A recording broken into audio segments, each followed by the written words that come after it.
Bien. Dites-moi, si nous parlions des énergies renouvelables.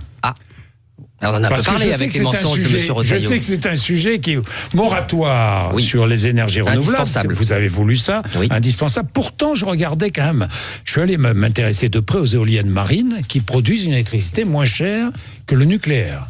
Mais non, mais c'est pas vrai, parce que ça, c'est l'énergie qui sort du moulin, si je puis dire.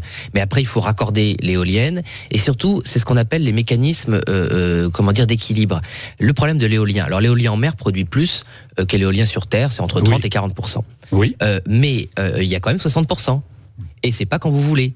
Donc quand il y a des anticyclones et qu'il n'y a pas de vent, c'est surtout les moments où il fait le plus chaud ou le plus froid, vous avez besoin d'électricité, et ben soit il vous faut des centrales à gaz, des centrales à charbon, ou surtout effacer le nucléaire. Un mix énergétique. Mais un mix, voilà, parce que les gens, quand on dit mix, ils pensent que oui, ma petite dame ou mon petit monsieur, peut-être bien que oui, peut-être bien que non, il faut un peu de tout. Non, avant on avait un mix entre le nucléaire et l'hydroélectricité, ça fonctionnait très bien, et surtout c'était très rentable. Là, ça marche pas parce qu'il faut compenser, c'est pas compliqué. Quand vous avez une usine qui marche pas 60% du temps, c'est pas très rentable.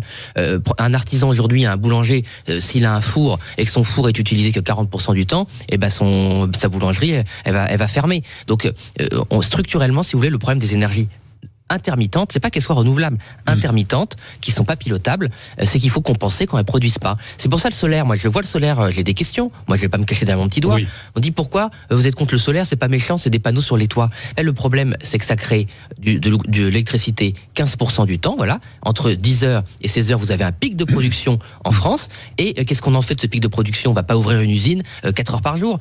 Donc on est obligé d'effacer du nucléaire. C'est pour ça que la facture a augmenté. C'est pas facile à comprendre, mais paradoxalement, si vous avez des prix négatifs sur le marché européen, à la fin ça coûte plus cher parce qu'il faut compenser. Et donc en fait, c'est un système vicieux. De toute façon, les Français ont bien vu depuis qu'on met des éoliennes et des panneaux solaires partout que leur facture, elle a doublé.